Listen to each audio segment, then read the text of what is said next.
অবিলম্বে petrol diesel সহ নিত্য প্রয়োজনীয় দ্রব্যের মূল্য বিনাশ করতে হবে। আজকের এই মিছিলে দলে দলে জোর দেন, সত্যপা দাবির সমর্থনে আজকের এই মিছিলে দলে দলে জোর দেন। দিচ্ছে না, দিচ্ছে না, দিচ্ছে না। প্রতিশ্রুতি কোথায় গেল যাচ্ছে? বিজেপি জোট সরকার জবাব চলে পেট্রোল ডিজেল আর শ্রমিক মূল্য বৃদ্ধির প্রতিবাদে সমস্ত অংশে জনগণ এগিয়ে আসুন। পেট্রোল ডিজেলের মূল্য বৃদ্ধির প্রতিবাদে সমস্ত অংশে জনগণ এগিয়ে আসুন। চাল ডাল কেরোসিন, চাল ডাল কেরোসিন, সত্যপা দাবির সমর্থনে আজকে এই মিছিলে দলে দলে জোর দেন। আজকে এই মিছিল থেকে অবিলম্বে লেগে উঠতে হবে দুর্নীতি বন্ধ করো, অবিলম্বে লেগে উঠতে হবে দুর্নীতি বন্ধ করো, অবিলম্বে লেগে দুর্নীতিটা বন্ধ করো। পেট্রোল ডিজেলের মূল্য বৃদ্ধি কার স্বার্থে বিজেপি সরকার জবাব দেয়, জবাব দাও। পেট্রোল ডিজেলের মূল্য বৃদ্ধি করা হচ্ছে কার স্বার্থে?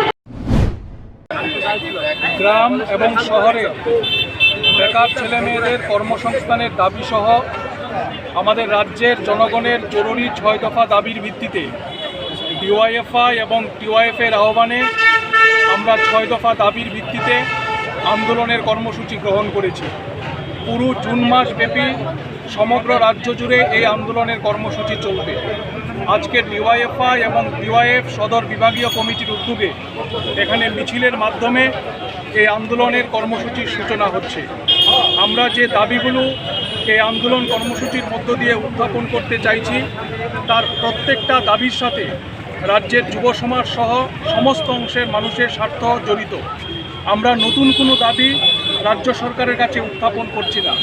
ভীষণ ডকুমেন্টে বিজেপি আইপিএফটি যে প্রতিশ্রুতি মানুষের সামনে দিয়েছিল নির্বাচনের আগে, এই প্রতিশ্রুতিগুলি পূরণ করবার দাবি আমরা করছি। আমরা দাবি করছি রেগায় 200 দিনের কাজ এবং 340 টাকা মজুরির ব্যবস্থা করতে হবে। আমরা দাবি করছি তাদের দেওয়া প্রতিশ্রুতি অনুযায়ী প্রতি বছর 50,000 বেকার ছেলেমেয়ের কর্মসংস্থান, এবং আমরা দাবি করছি যেটা ভয়ঙ্করভাবে আমাদের রাজ্যে বৃদ্ধি পেয়েছে নেশার রমরমা। নেশামুক্ত ত্রিপুরা তৈরি করার স্লোগান দেওয়া হয়েছিল, কিন্তু বাস্তবে আমরা লক্ষ্য করছি যে অবৈধ নেশার কারবারিদের দৌরাত্ম্যের ফলে আজকে যুব সমাজ ধ্বংসের মুখে এসে দাঁড়িয়েছে।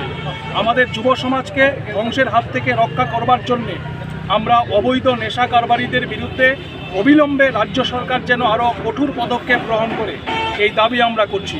এই ধরনের জরুরি দাবিতে এই আন্দোলন কর্মসূচির সূচনা হচ্ছে। তার পাশাপাশি আমরা সবাই জানি যে আগামী 23 তারিখ আমাদের রাজ্যের 4টি বিধানসভা কেন্দ্রের উপনির্বাচন অনুষ্ঠিত হবে। আমরা রাজ্যের সমস্ত অংশের যুবক যুবতীদের কাছে, বিশেষ করে যে 4টি কেন্দ্রে এই নির্বাচন অনুষ্ঠিত হচ্ছে, সেখানকার যুবদের কাছে আমাদের আহ্বান থাকবে আগামীর লড়াইকে আরও বেশি শক্তিশালী এবং মজবুত করতে, রাজনৈতিক শক্তির ভারসাম্যের পরিবর্তন করতে আগামী বিধানসভার উপনির্বাচনে বামফ্রন্ট প্রার্থীদের যেন বিপুল ভোটে জয়যুক্ত করা হয়, এবং নাগরিকদের কাছে আমাদের আহ্বান থাকবে। আমরা দেখেছি যে বিগত দিনে মানুষের গণতান্ত্রিক অধিকার হরণ করা হয়েছে। ভোট দেওয়ার যে সাংবিধানিক অধিকার, এই অধিকারকে পর্যন্ত হরণ করা হয়েছে। সুতরাং এই উপনির্বাচন নতুন করে একটা সুযোগ আমাদের সামনে উপস্থিত হয়েছে।